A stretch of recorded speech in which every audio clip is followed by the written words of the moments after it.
Right, this is Dolores Cannon again with the Metaphysical Hour. And I want to give out the number now that we've been given out before. It's the toll-free number from all over the world. Anyone who wants to call in from anywhere in the world can use this number. The number is 877-876-5227. 877-876-5227. But people have been telling me, I keep thinking we don't get that many call-ins. Well, I've been on the road, and people have been telling me at my lectures, you're right, we don't want to call in because we want to listen to you. So I guess that's the reason. But there is the number just in case, anyway, because we do get involved in so many things. Now, tonight I was supposed to have a guest, and he was a guest that I was looking forward to. He's somebody I've known for a long time. I think you'll notice all the people that I have on my show that are guests are all people that I know, and they're all people that, I've known for a long time, and that's ones that I usually ask to be on the show first.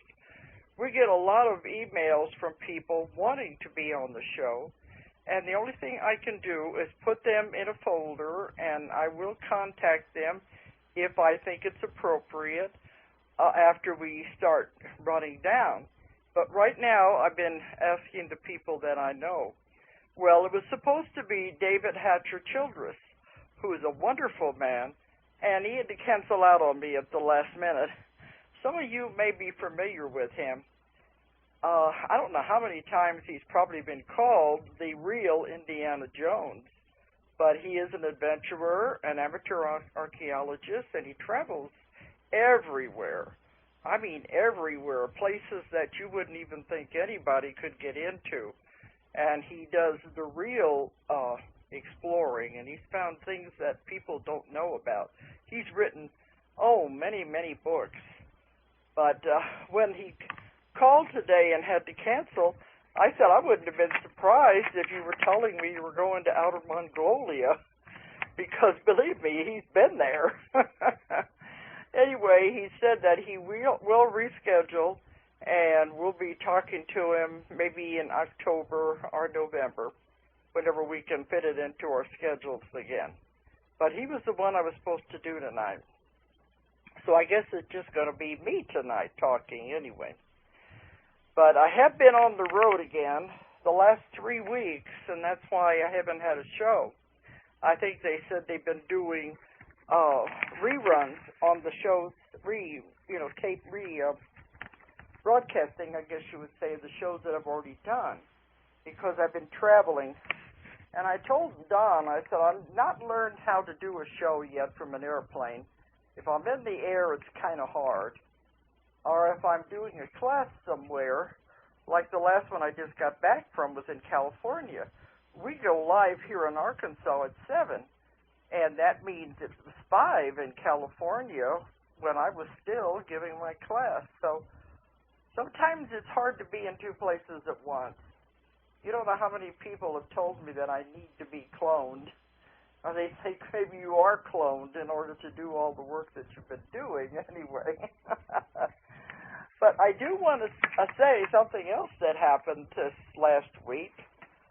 We got an email from someone who wanted to know, they said they had heard that I'd passed away. And I thought that was so funny. Here I am on the road all the time, and they thought I passed away. It reminds me of what Mark Twain said. The stories of my demise are greatly exaggerated, because believe me, I'm a long way from that.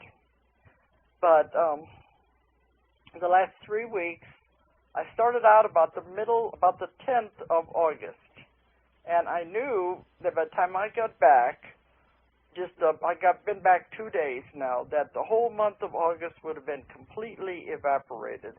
And that's exactly what happened, because here we are on the 1st of September, and now I'm going to be home for a couple of weeks anyway. I'm not traveling quite as much as I was, but those were 3 weeks that were really booked solid. And I don't like it when my daughter, Julia, you all know she runs my office. She books things a little too close. And when I came back from Washington, I had went out to Washington, D.C. When I came back, I had 2 days off between the next trip. And I thought I was going to have those off. But when I come back, I found out that she had booked 2 clients on those 2 days. But she said, don't get upset with me. There were 2 people that were coming from Brazil, and it was the only way they could fit it into their trip. So you can't get upset about something like that when somebody is coming such a long distance. But I didn't have time to really rest at all. I went directly into the sessions with the clients. Then I had to go to Greensboro, North Carolina, and I gave a class out there. And I knew when I came back I was only going to have 1 day before heading out for San Jose.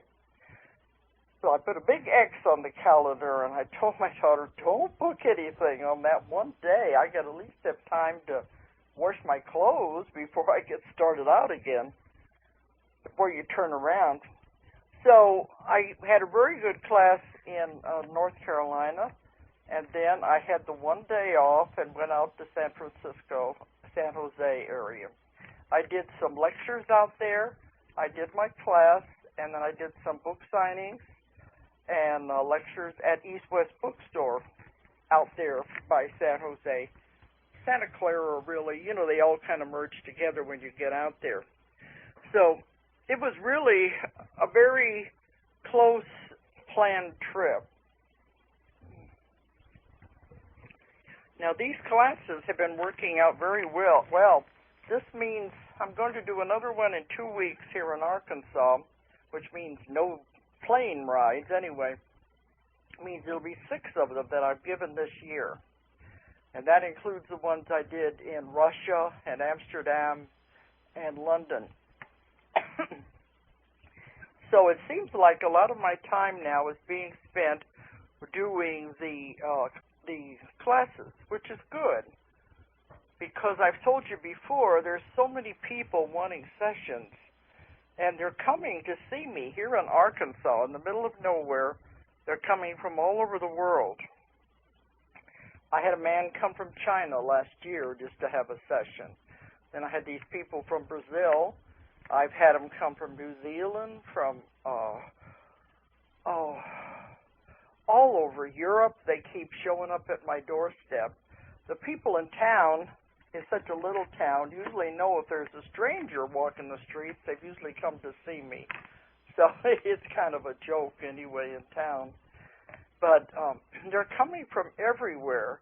So that's when I decided 5 years ago I was going to have to start doing something about it, because there's no way I could possibly see all the people who want to see me.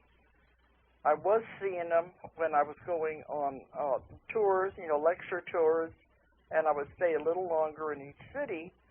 Then I could stay for about a week or 10 days and see clients, but I still couldn't take care of all the ones on the list. So I tried to see them here by renting a motel room or something, but there again I had to stay right there, and it was over in the next city. So that's when I decided to open an office in this little bitty town that we live in of Huntsville, Arkansas. Only have about 2,000 people here. So I decided to open the office there, and I've begun to see people. But then even that is getting to be where it's difficult to really see all the ones who need help. So that's when I decided to start having the classes, because I'm trying to pass on what I have learned. The technique that I've developed is so unique and it is so effective that I needed to pass it on to other people to learn.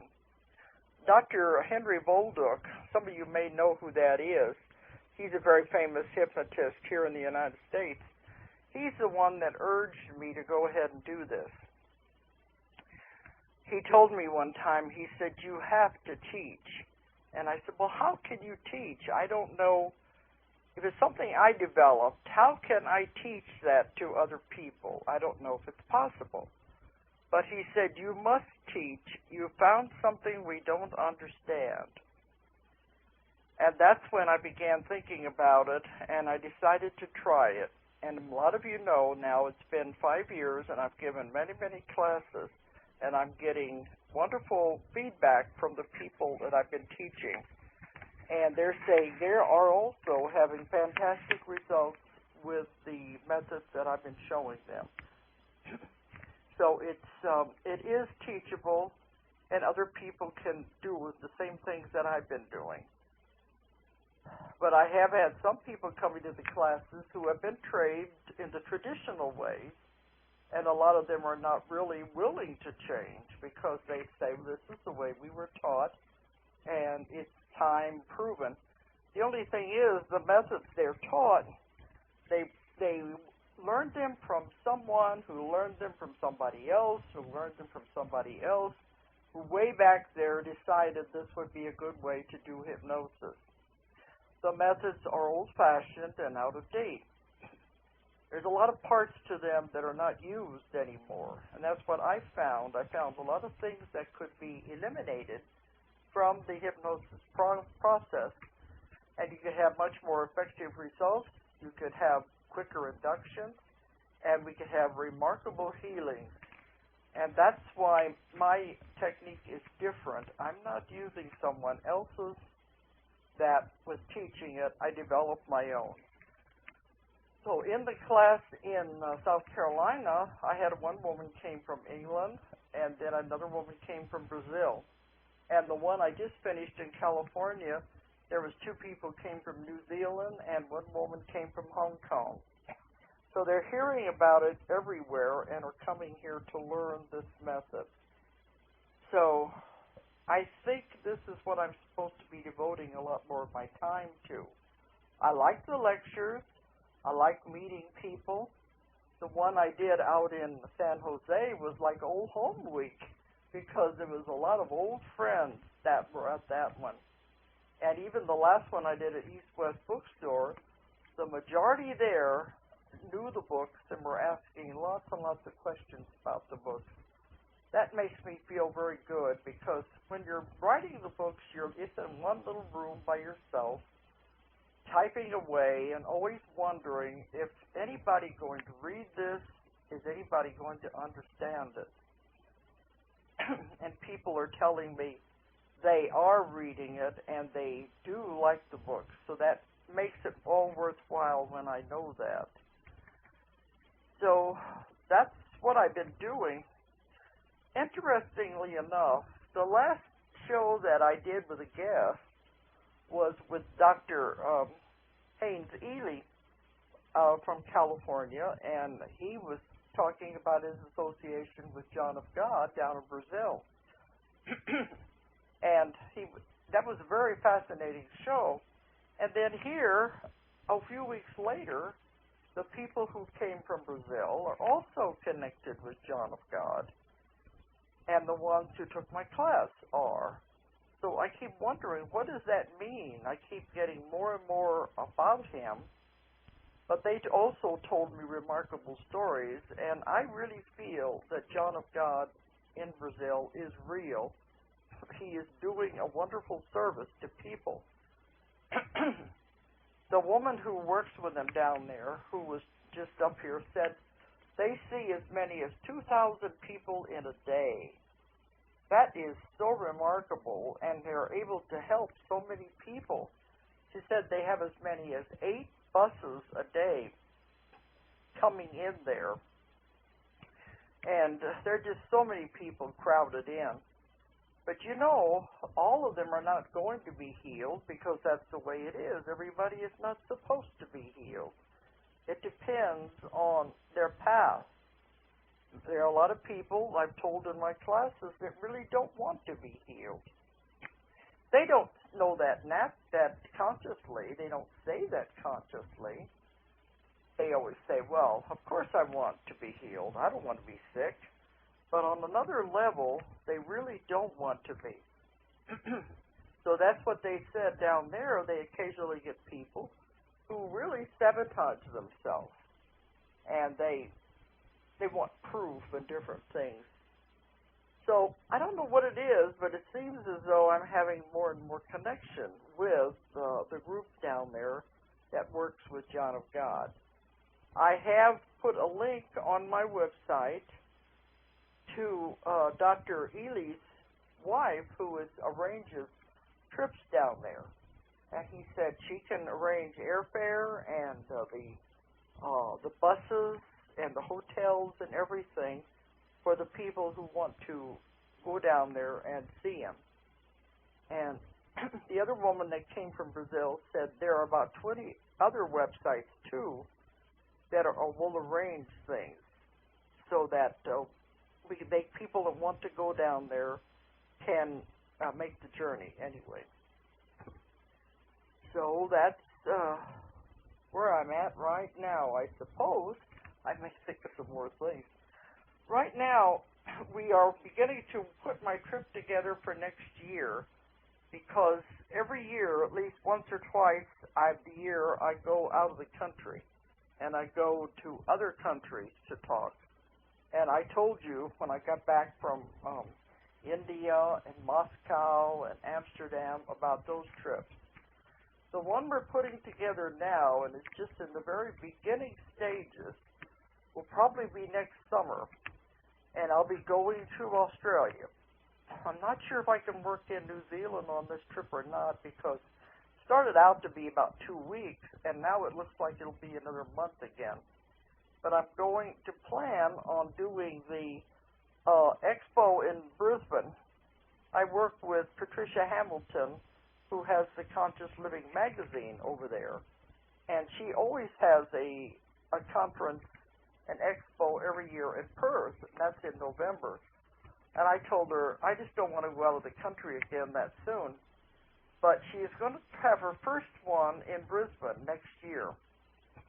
So we're going to start with that, and then I'll probably be going up to Perth, where she lives, and I'm thinking about doing a class up there in Perth.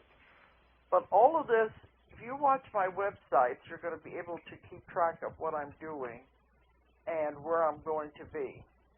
Patricia wants to expand her magazine into many other countries. So she's planning a seminar in Singapore.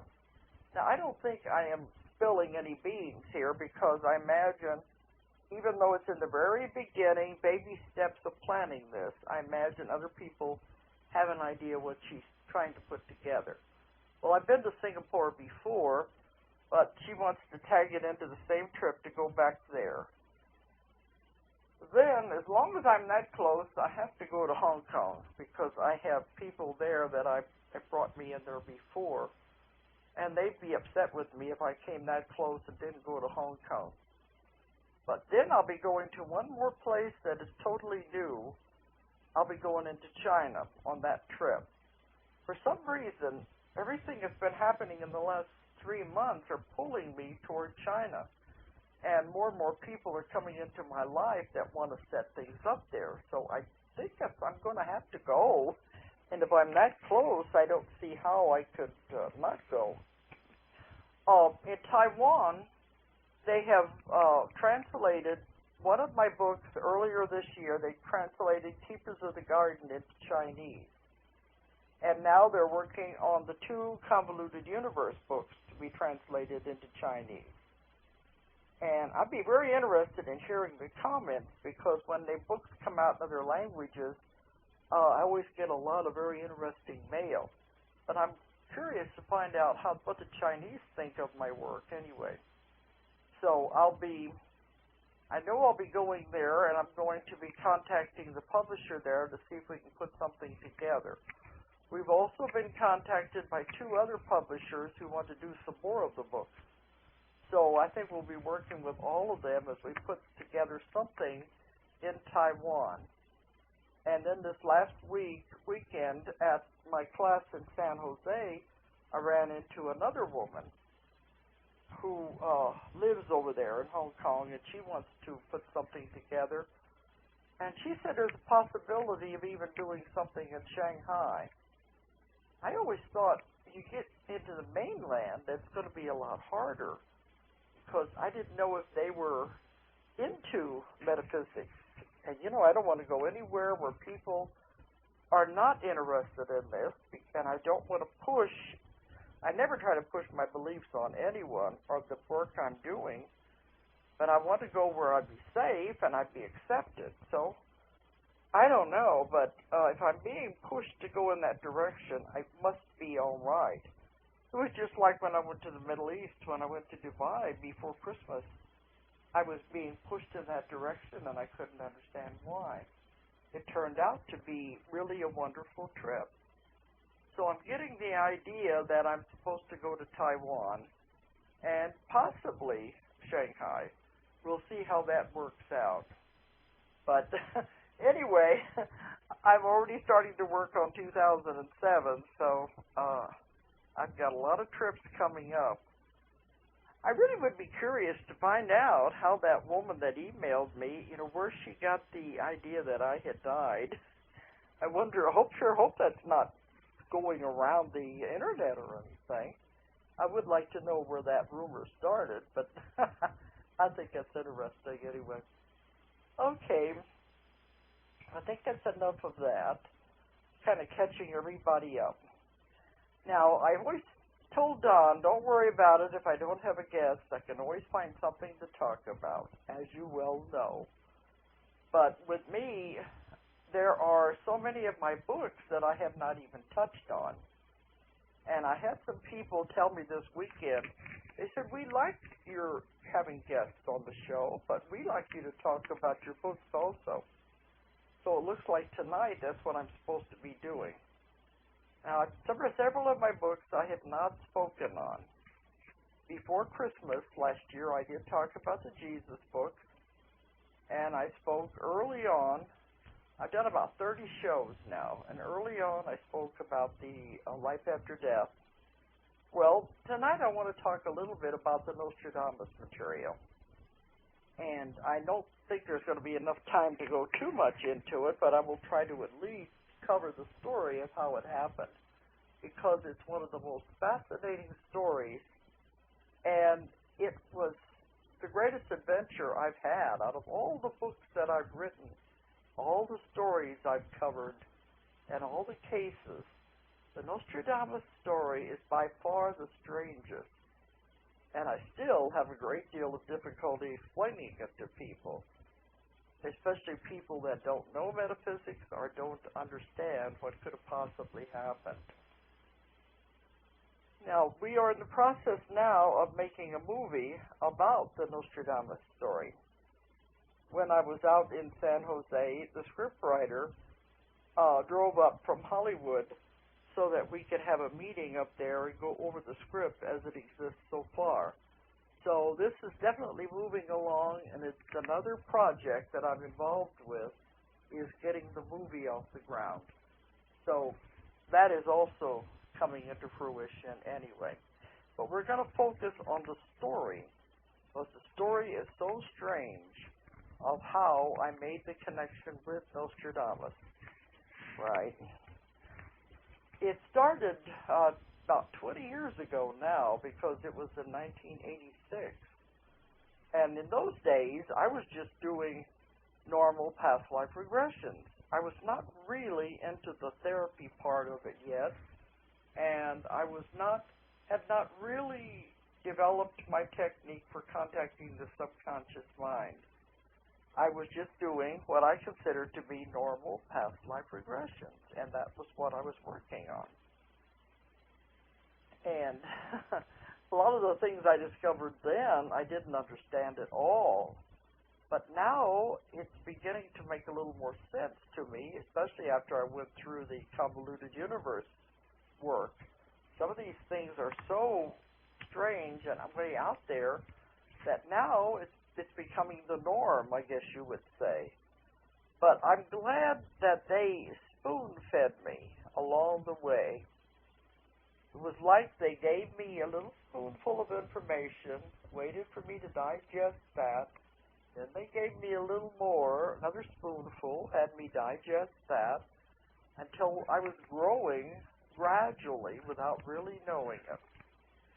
A few months ago, I had a client who came to me, and one of his questions we wanted to know was his purpose. What am I supposed to be doing? Am I on the right path? What am I supposed to be doing with my life? Which is a very common question. Just about everybody that comes to see me asks the same question. It can be answered if it is appropriate. Because the subconscious will say, suppose you were given the information too soon. Suppose what your future was supposed to be, your purpose, was 180 degrees from what your life is right now. And if you knew too soon, you would say, oh, no, that's the last thing I'd ever want to do. And you'd put blocks in the way and keep yourself from doing it. In that case, the subconscious is very wise. It would say, it's not appropriate. So this man who came to see me, that was one thing he wanted to know. What was his purpose? What was he supposed to be doing? The subconscious said, we can't tell him. It's not time. But they said, oh, we wish we could. You don't know what we see. But we have our instructions just as you have yours. But he said, consider he is where you were 20 years ago. He said, when you start off with a baby, which he was taking his baby steps, and I was taking my baby steps, 20 years ago. So you start off with a baby, you give them milk, then you give them cereal, then you give them chopped vegetables. You don't give a baby a 3-course meal all at one time. It's not going to work. That's what they meant. This man was absolutely incapable of understanding what was going to happen because it was way out of his range of learning at this time. And that's the same thing that happened to me in the beginning. The information I'm getting now, if I would have got 20 years ago, I would never have understood it. I would have been overwhelmed, and I probably would have just thrown it away. So it wouldn't have been any good to anybody. So in their wisdom, they were spoon-feeding me along, a little bit here, a little bit there, just like it was saying to the man, you have to take your baby steps, you have to get your pablum, you have to get your chopped vegetables before you're ready to tackle the meat, the real substance of what metaphysics and what all of this is all about. Otherwise, you'd never understand it. And that was what was happening to me when I first made the Nostradamus connection. I was in the beginning, baby steps. Of course, I thought I knew the answers. I thought I had it all figured out. I kept saying I have the whole theory of reincarnation figured out. I know how it all works. But I found out it's not like that. I was thinking in a linear progression because that's the way we're taught. But then I've since found out there are many strange twists and turns and things that I would never have thought of at that time. And in the beginning, when I would get a strange and unusual theory that would come through, I was hesitant. I would say, well, now I've got this all figured out. I don't want somebody rocking my boat. I don't want somebody giving me something that's going to get me all mixed up, because I have it all figured out. But then I began thinking about it. If I was not willing to explore, if I was not willing to look at new answers, even though they might upset my belief system, if I was not willing to look at those things, then I was no better than the church that tells you what to believe. It says you believe this and don't ask questions. So I began looking at these theories and these new things that they were telling me, and now it makes sense. But in those days, it was a daring departure from the way I had thought everything worked. It just occurred to me, I wondered if I had not accepted the new ideas and these radical beliefs that were being thrown at me, new ways of thinking, I wonder if my work would have stopped right there. It would have come to a screeching halt, maybe, because they said, well, if you can't understand this little piece, how are you going to understand the rest?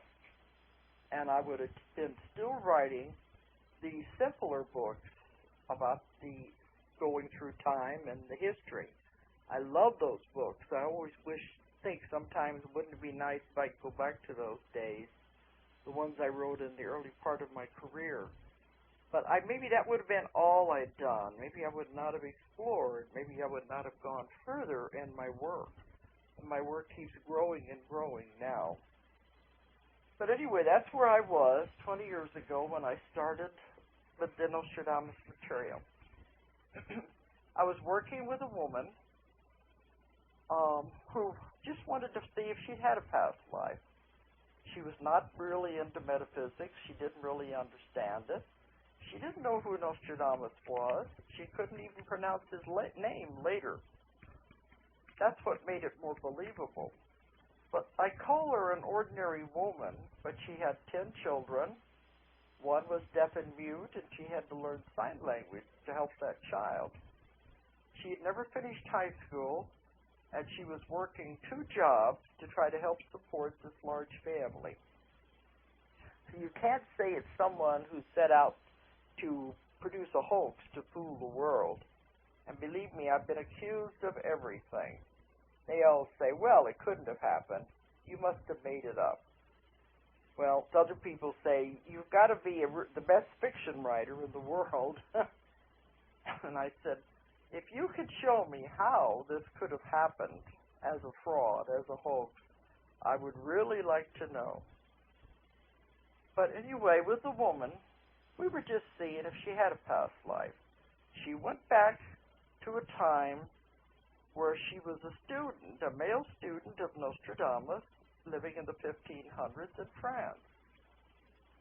And I since found out after that, with the sessions we had, and the research was that he did have students at that time. He was a doctor, and he was teaching under the disguise of teaching these students medicine. But they were really learning in secret, and they were meeting in secret to learn how to go into trance, to learn how to see the future, to learn how to heal, all the methods that he was doing. And he had lots and lots of spies that were watching him all the time, because the church said the only way he could be having the miraculous cures that he had as a doctor, he had to be working with the devil.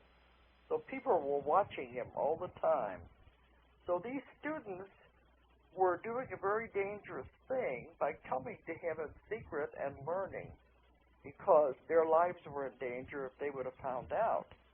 He said one time if they knew what he was doing, he would have either been killed or his land would have been taken away and he would have been put into prison. So the students that Nostradamus had were also taking the same chance as they came to study with him. So she was a student of his at that time, and I kept thinking, wow, Nostradamus, I knew who he was. I'd never studied his prophecies, but I knew he was the greatest psychic that ever lived. So I was thinking, I wonder what a student could tell me about this great man.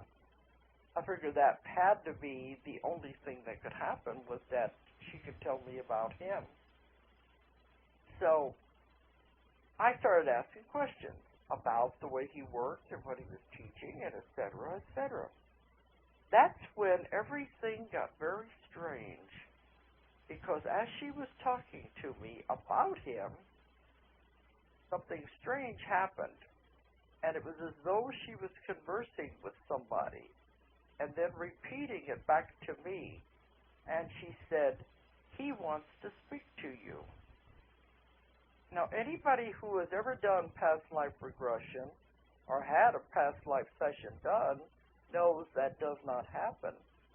Nobody in the scene with the person in the past life will be aware of what's going on, because you are speaking to that person in the other life, and the others are not included. They're just living their lives. But if it is true that Nostradamus was the greatest psychic that ever lived, somehow he knew that his student was having a strange experience. So he said he wants to speak to you. And then she began a conversation where she would talk to them and then repeat what they were saying, what Nostradamus was saying, and then she would repeat to him what I was saying. She was a go-between. So it's not channeling, and it's not hypnosis as the way it's normally done. I consider it to be time travel, because we were actually there in that time period conversing with him.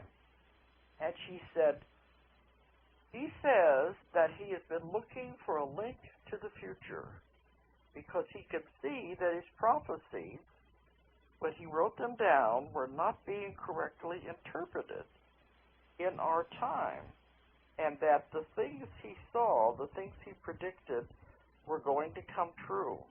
They were very, very close to becoming true, and he felt he must warn our time period. It was essential and very urgent that he warn our time period about what was going to happen.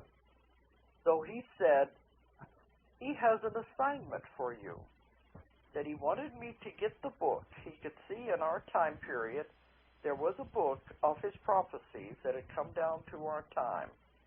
He wanted me to get the book and to read the quatrains to him one by one. And he would give me the English interpretation of them and tell me what they meant and what time in history they applied to. Now, when I started this out, I had no idea what a quatrain was. It's a 4-line poem. In the case of Nostradamus, it's a 4-line puzzle or prophecy. And he wrote almost 1,000 of them. Now, they have never been correctly interpreted until now. Not all of them have not.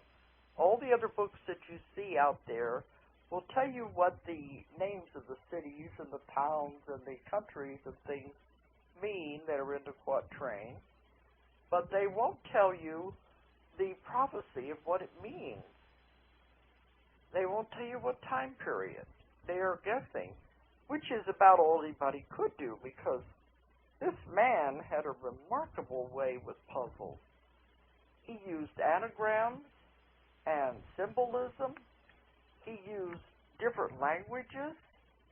In those little 4 lines, it's amazing. And he even used what were called Nostradamus words. These are words that he made up as he went along. So for 400 years, people have been trying to figure out what he meant. But he was so clever. And that's why in my work we were able to break the code, and because he told us what it was. He told us what the things meant. Why not go to the source if you're going to find the answers?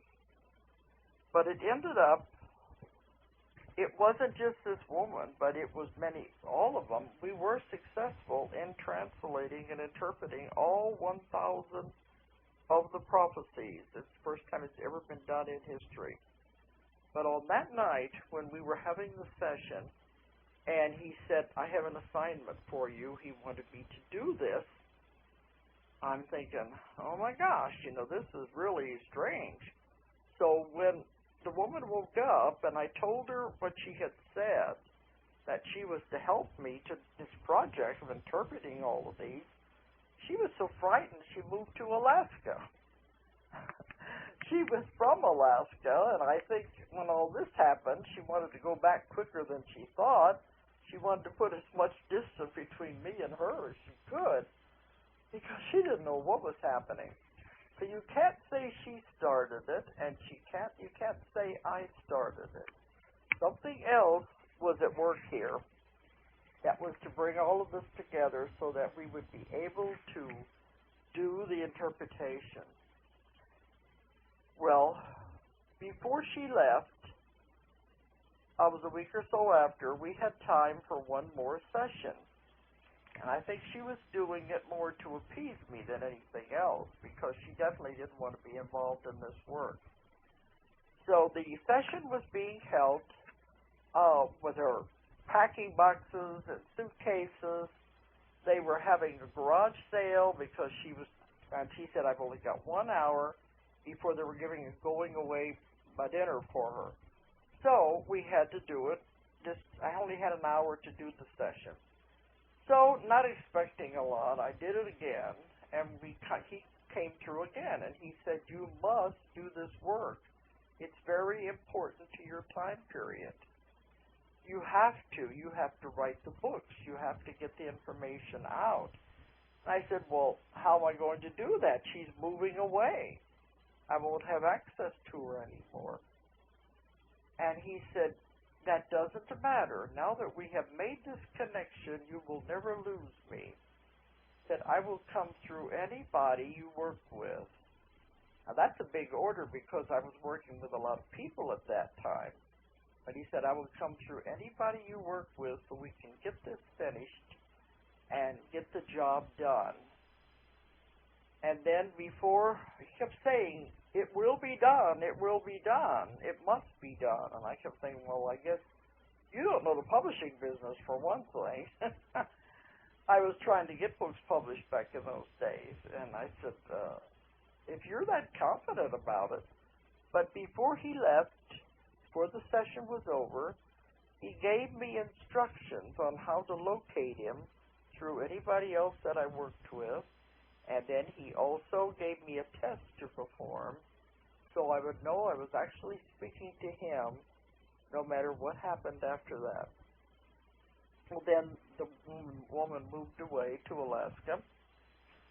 And at that time, I wrote the first 4 chapters of Volume 1. Not even knowing if it was going to go anywhere. I said it might just go into a drawer in my desk somewhere. I thought in the beginning it was just going to be an interesting chapter in a book of miscellaneous regressions down the road. Well, that chapter turned into 3 volumes, but I didn't know it at that time. So at that time, I wanted to have my mindset on paper, so I wrote the first 4 chapters. The books are called Conversations with Nostradamus. And there's 3 volumes in the set. And I'm just talking about the beginning of the first volume. And I know there's not going to be time to go into the whole thing tonight, but I did want to tell you some so we can get started on this and probably continue it on another night that I don't have a guest. So then you'll have to wait, I guess, to get the rest of the story, because I've spoken on this story as long as a week when I'm giving seminars. Anyway, the woman moved away, and I didn't know if anything was going to happen or not. But it was 3 months before I decided to try it with another one of my very good subjects. She was a music student at the university, and we had worked on many experiments with her. She was excellent. She was able to do what is now called remote viewing. The time I was doing it, it was just an experiment. I didn't know what it was called. But I would go to her house, and I would have her look at something that was occurring, even on the other side of the world, and she was able to tell me what was happening. At that time, one of the experiments that we had done before the Nostradamus material was the morning of the Chernobyl disaster. And I came to her house just to, as I always did, we used to do experimentation. And she didn't even have the TV on yet. She didn't know anything about what was going on in the world. And I asked her then, do you want to try an experiment? She said, yeah, just tell me what we did after I wake up.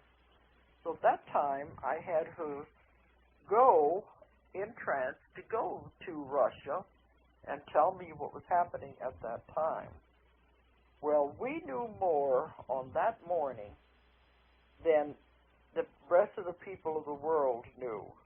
It was many years later, whenever the Russians finally released a lot of the facts and the information about what really happened on that morning. But we were able to see it all, and she told me about there were a lot more people had died, There was a lot more damage and a whole lot more than what was in the papers at the time. But we were able to find out on that morning exactly what was going on. So she was a wonderful subject, and I knew she could do experiments of this type. So when I went to her house, it was late at night, and I told her, well, you want to try another experiment? She said, sure. So I followed Nostradamus' instructions, and not knowing what was going to happen, she found him again, the same room, the same house, sitting at the same desk that he had been when we were first talking with the first woman. And he said, well, I've been waiting for you. Now can we get started? So through Brenda, we were able to interpret over 300 of the prophecies by only meeting once a week. And I would just meet, I would open the book. I didn't know what I was reading because they are much too complicated. I would open the book, read the quatrain, the 4 lines, check it off, and he would give me the answer immediately. It was very seldom that I had to repeat anything to him. We had it immediately. I would check it off and go to the next one. And it didn't matter where I would have started in the book, because I found out later that Nostradamus did not put them in any order. The order they are in the books, he said he threw dice to figure out how to arrange them. So they are in no particular order. And so I just would check it off and go on to the next one. At the height of my work with Brenda, the music student, we were interpreting 30 quatrains in an hour. That is absolutely impossible for the human mind to think that fast, especially on puzzles as complicated as this. I would read it, he would give me the answer, and I would go on to the next one. It was absolutely amazing, and I know there's no way that it could have been happening by fraud. She didn't even take time to think. She just gave me the answer, went on to the next. The only time he ever asked for me to repeat it was if he said there was a mistake in the way it was written down. And he found many of these. He found where some had been combined together. They were not his original work. And some of them had been misinterpreted. It was the only time he ever asked me to repeat anything. And my job was to put all of this together, and it took a computer to do it. There were many times I would ask him, does this quatrain go with the one we covered last week? He said, that's your problem. You're the one that's going to have to put it together. All I can give you is the information. You have to put it together and arrange it. So it took a computer, and volume 1 was over 300 of the quatrains we did. Now, I think the next time we meet, I will go over the other parts of this, because you figure if you got 3 volumes in a story, it took a lot of twists and turns. It wasn't just these 2 women. There were many other people that were brought into this. So by the time I completed it all, I had worked with 12 different people. So it's not just one person sitting down and channeling something. This was a lot of people involved. They were all telling me the same scenario, worded a little bit differently, but they were all telling me the same thing was going to happen to the world. They just added little more bits and pieces to the entire story and the entire puzzle.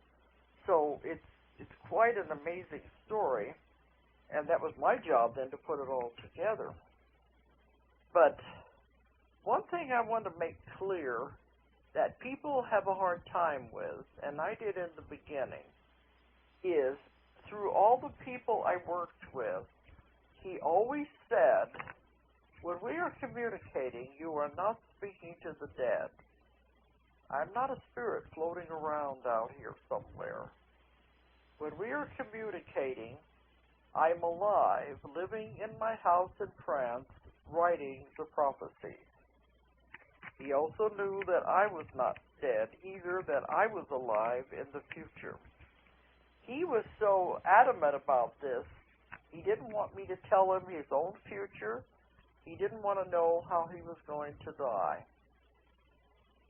That's because he was alive, living at that time, and he wanted to keep it that way. He wanted to pass the information of his visions on to us, but he didn't want to know anything about himself.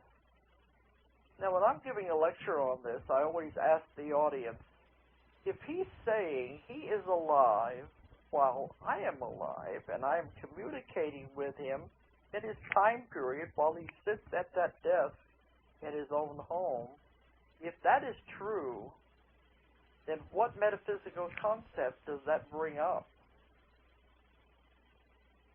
It brings up the metaphysical concept of simultaneous time, that there is no time.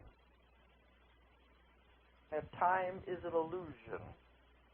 And now I've had much, much more information about it than I had back then. Then I couldn't explain it. But the ETs have even told me time is an illusion.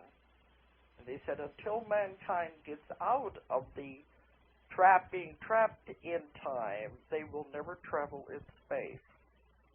The ETs said mankind is probably the only species in the universe that has found a way to measure something that does not exist. So I'll leave it to us to do something like that. But anyway, he is alive when we are communicating with him. And whenever we get into the second part of this story, with John, the astrologer who was helping us, we did interact with him in his life. So I know we were communicating with him while he was alive. All very strange, very unusual, but it did happen. And we have the proof of the 3 books and all of the translation of all 1,000. They are not all, the prophecies are not, quatrains are not all in the 3 volumes, because no book could possibly hold all of the information I was given. I had to pick and choose which ones to put in which book. In the beginning, he said, don't worry about the ones that have already happened. They would only be interesting to those people studying history. He said, focus on now and the next 20 years. Now, this was the end of the 80s, which brings it up to now. He said, focus on the next 20 years. There's going to be more startling things happen to the world in the next 20 years than have ever happened at any time in history before. This is a quite remarkable time we're living in right now, and that's why he wanted us to know these things before it was too late. So in the books, I have put some of the ones relating to the past because I wanted to show his remarkable use of symbolism. But he told me to focus on what was going to happen to the world. And it has resulted in 3 volumes, The Conversations with Nostradamus, and it has been updated several times, and we try to update it on our website because the events keep happening, and they are still happening. Very, very accurate predictions that no one else has ever found the answers to this in all of the other interpreters. But it's we are coming now into the time of this. I've had a lot of people read the books, and they'll look at the copyright dates, and they said these books were written before the events began to happen. People will write me and say, I'm reading the books and watching it happen on TV. It's very powerful stuff. So now we are running out of time, and I hate to leave you like that as a cliffhanger, but this will probably be a continuing thing as I go through the rest of my books that I've not discussed. So on the days the nights that I don't have a guest, I will continue with these stories. So the next time I don't have a guest, we will pick up again on the Nostradamus material, and I will tell you the rest of the parts. I want you to remember my website is www.ozarkmountain. Name of my company, Ozark Mountain Publishing. OZARKMT.com. OZARKMT.com. My 800 number is 1-800-935-0045. 1-800-935-0045. You want to know more about the books, about sessions with me, or about my classes. All right, have a good night, and I'll see you next week.